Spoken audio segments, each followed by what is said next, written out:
L'Apple TV, elle est assez designée, hein. Ça c'est bien évidemment la marque de fabrique d'Apple, avec donc un coffre en aluminium de type MacBook Pro. Vous avez ici le petit voyant d'alimentation et puis le récepteur infrarouge pour recevoir les ordres de la télécommande. La connectique de l'Apple TV, elle est à la fois très simple mais également complète. Entrée donc alimentation 220 volts, entrée USB pour relier un clavier Apple ou non Apple pour faciliter la saisie sur la recherche Internet, notamment sur YouTube ou les galeries Flickr. Vous avez le RJ45, alors indispensable puisque l'Apple TV par défaut doit être relié à un réseau pour avoir du net, pour avoir donc le flux YouTube, le podcast en temps réel, on verra ça tout à l'heure, les galeries Flickr, mais également pour la relier à votre ordinateur puisqu'elle va se synchroniser avec votre iTunes, comme se synchronise l'iPad, l'iPhone ou l'iPod, hein, c'est le même principe. Vous avez la sortie HDMI, donc indispensable bien évidemment pour avoir de l'image en 1080i. La sortie composante avec le YUV, donc les sorties pour remplacer le HDMI, mais là on a effectivement que l'image, d'où la connectique audio analogique gauche et droite pour brancher donc sur votre entrée audio du téléviseur ou sur un ampli. Et puis également Apple a prévu une sortie optique pour avoir du PCM, donc du plein débit qualité CD, ou tout simplement le Dolby Digital pour les films qui sont disponibles en Dolby Digital, ou pour votre home cinéma, donc votre ampli home cinéma, home theater. Allez, c'est parti, on lance la machine et je vous laisse découvrir l'écran d'Apple et une première découverte pour celles et ceux qui ne l'ont jamais vu de l'interface que moi personnellement je considère très soignée, avec une très belle intégration qu'a créé Apple, notamment lors de sa toute dernière mise à jour. Donc on pilote bien évidemment l'Apple TV avec la petite télécommande, donc soit la télécommande Apple Remote, la blanche qui était sortie avant la nouvelle en version aluminium, et vous avez donc différents choix, donc film, série télé, musique, podcast, photo, internet et réglages. Donc dans réglages, c'est là que vous allez en fait appairer votre Apple TV avec votre ordinateur. Donc là, si je clique sur ordinateur, je vois apparaître voilà, la bibliothèque de Pascal Cardona, donc la bibliothèque qui est appairée avec l'iTunes qui est sur mon iMac 27 pouces à l'autre bout de l'appartement. Donc vous avez des réglages assez sympathiques sur les configurations audio, notamment la sortie Dolby Digital, le sous-titrage, la résolution de votre téléviseur. Donc vous voyez que là, on est bien en 1080i. On va revenir donc sur les différents menus. On va commencer par les films. Donc vous avez en haut les films que vous avez donc rapatriés sur le disque dur de votre Apple TV, donc qui se sont synchronisés avec iTunes. Donc si je clique sur lecture, vous voyez la réactivité, donc on peut redémarrer à partir du début. Voilà, et là on a une image d'une qualité complètement bluffante, hein. C'est du 1080i, donc c'est de la HD. Peut-être pas mettre trop fort pour éviter de déranger les voisins. Mieux classé sur les films, ben là vous allez directement en ligne, et là vous êtes donc sur l'iTunes Store, mais qui est développé pour l'Apple TV, donc une interface géniale. Donc vous avez les films en location, les films à la vente, les derniers ajouts, vous voyez, vous avez des classements, et puis par exemple si je vais sur bande-annonce, donc je vais par exemple ici sur Sherlock Holmes, donc il me propose donc de louer le film, de le louer en HD, donc 1 € de plus, c'est assez mesquin venant d'Apple, et on peut regarder la bande-annonce, donc vous allez découvrir la bande-annonce qui est en HD, donc en 1080i. Vous voyez, c'est quasi immédiat. Donc là, on est sur Internet, on est en streaming.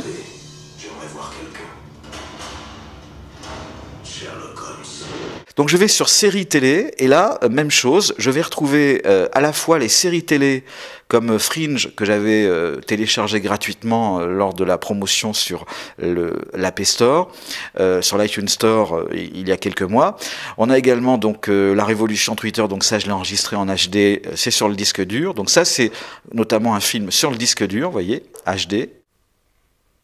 Donc on va reprendre la lecture. Il aperçoit l'acteur Patrick Chenet, donc en HD. Et puis, en fait, les flux sont compulsés entre ce que vous avez sur le disque dur et entre des séries, par exemple, qui sont disponibles en ligne. Donc, on a un petit peu de tout, hein, c'est assez complet. Allez, on va faire un petit essai ici. Donc, vous voyez, vous pouvez vous abonner. Alors, il est systématiquement proposé un aperçu. L'aperçu est toujours en basse définition pour les séries télé. Il était une fois une journaliste anglaise qui débarqua à New York. Voilà donc pour les séries télé. On va passer maintenant à la musique. Alors sur le menu musique, vous avez tout d'abord bien évidemment votre musique. Alors c'est tout simplement ce que vous avez sur votre iTunes, hein, et ce que vous avez décidé d'envoyer à l'Apple TV. On n'est pas obligé d'envoyer toute sa bibliothèque vu qu'il n'y a que 40 gigas de disponibles sur la mienne et 160 sur les autres modèles qui sont sortis un petit peu plus tard. Mais là vous avez la musique qui est sur votre iTunes et qui est donc rapatriée sur le disque dur de l'Apple TV. Mais on a également bien sûr les clips vidéo et les musiques les mieux classées. Et on peut rechercher, je fais au hasard, je vais essayer de mettre Aznavour. Vous voyez, donc c'est tout de suite disponible. Voyons voir ce qu'il me propose. Un clip vidéo, un album. Et alors ce qui est extraordinaire, c'est que vous allez, donc je clique, hein, vous allez pouvoir l'acheter sur l'Apple TV. Et il va se rapatrier ensuite sur votre iTunes et se mettre sur votre iPad et sur votre iPhone. Hein. Donc on peut acheter également depuis l'Apple TV. Bien évidemment, au préalable, il faut renseigner son compte iTunes. Donc on a l'achat, un aperçu également de la chanson. Signons mes photos aux admirateurs qui se bousculaient. Allez, je vais essayer d'aller un petit peu plus vite parce que là je vous fais la totale et la vidéo risque d'être un petit peu longue. Donc les podcasts, même chose, vous avez à la fois vos podcasts qui sont sur votre disque dur, donc qui viennent de votre iTunes, hein, pour lesquels vous êtes abonné. Donc on voit le petit label HD et là vous avez une qualité qui est absolument bluffante. Pas de décoration, pas de fioriture, le produit. Il est assez bon visiblement pour se vendre tout seul. Je vais reposer ça car... Là, on repart en ligne et c'est transparent. Choisir des podcasts, vous voyez, par genre. Donc, par exemple, on va aller sur économie et entreprise. Et vous avez vous avez toute l'offre podcast qui est disponible. Donc, si par exemple, je veux écouter le podcast London Business School, donc je l'ai plus en dur, mais ça va jouer le podcast en streaming depuis l'iTunes Store. Donc, vous voyez, je clique sur l'épisode et là, bien évidemment, c'est gratuit. Donc, je peux le lire, mais également le télécharger. Et si je le télécharge, ça va se mettre sur le disque dur de l'Apple TV. Et dès que l'Apple TV se synchronisera avec l'iTunes, ça se rapatriera sur l'iTunes qui est installé sur mon iMac et ça se téléversera également sur l'iPhone ou sur l'iPad. Donc on va juste lire, hein, pour vous montrer la réactivité.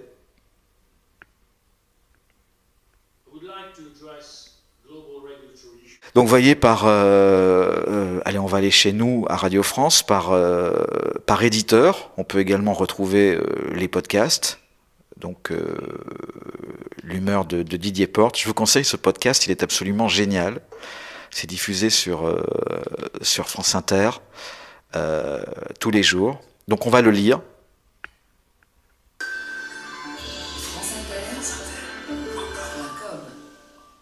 7h53 le jeudi, c'est l'humeur de Didier Porte. Bonjour Didier. Oui, bonjour Nicolas. Voilà.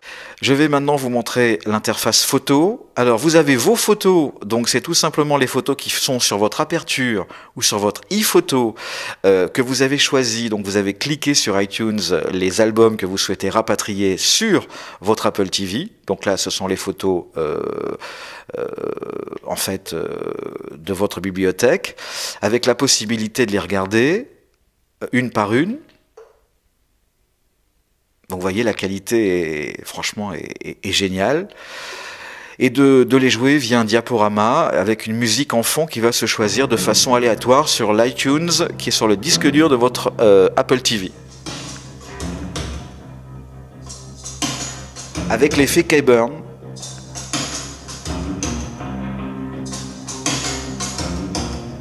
On peut récupérer les photos que l'on a sur son MobileMe.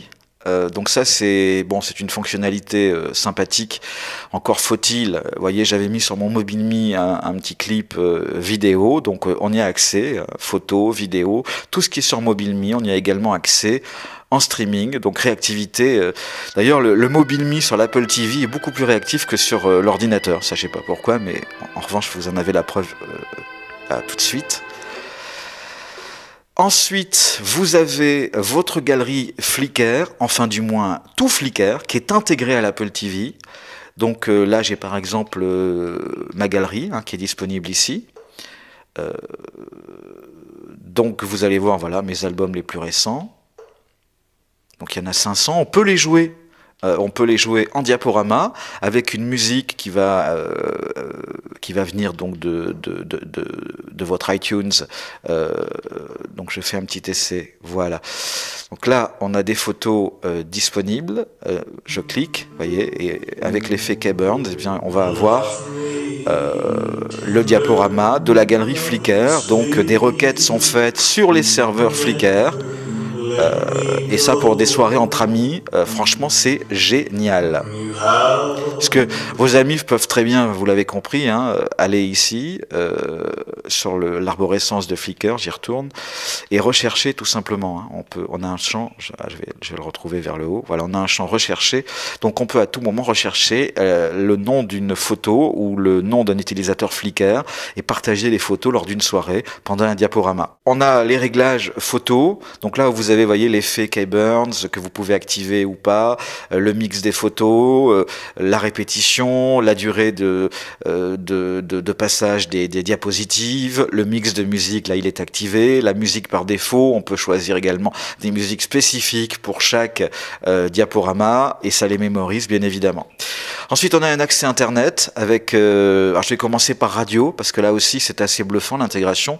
Vous avez toutes les radios disponibles en streaming par genre et ça c'est vraiment génial parce que d'abord c'est gratuit, mais ça, on a accès à la gratuité de n'importe quelle plateforme, mais là vous l'avez effectivement sur votre Apple TV, donc lors des soirées entre amis vous pouvez très bien écouter une radio qui va être jouée. Donc on va faire un petit test sur celle-ci, vous voyez c'est immédiat. Bon là c'est du son donc c'est un petit peu normal, il y a peu de bandes passantes.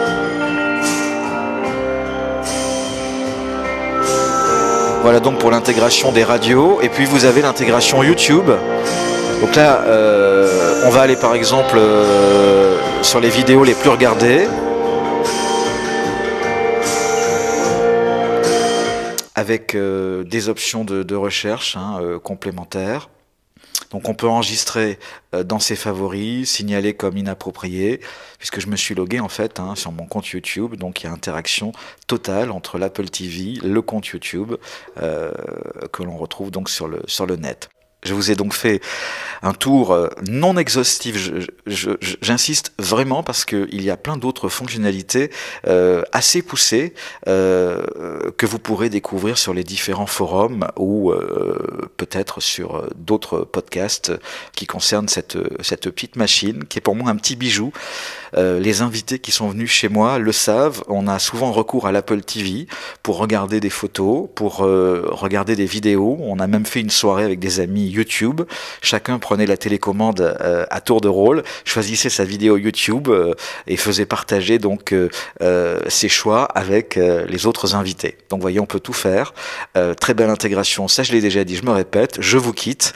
J'en ai peut-être trop fait, je suis pas revendeur Apple, je suis pas l'ambassadeur de l'Apple TV. Je voulais simplement vous faire partager comment dire, pas ma passion pour ce produit, mais mon enthousiasme pour ce produit qui a été souvent décrié, qui a été critiqué, et c'est à mon sens pas justifié.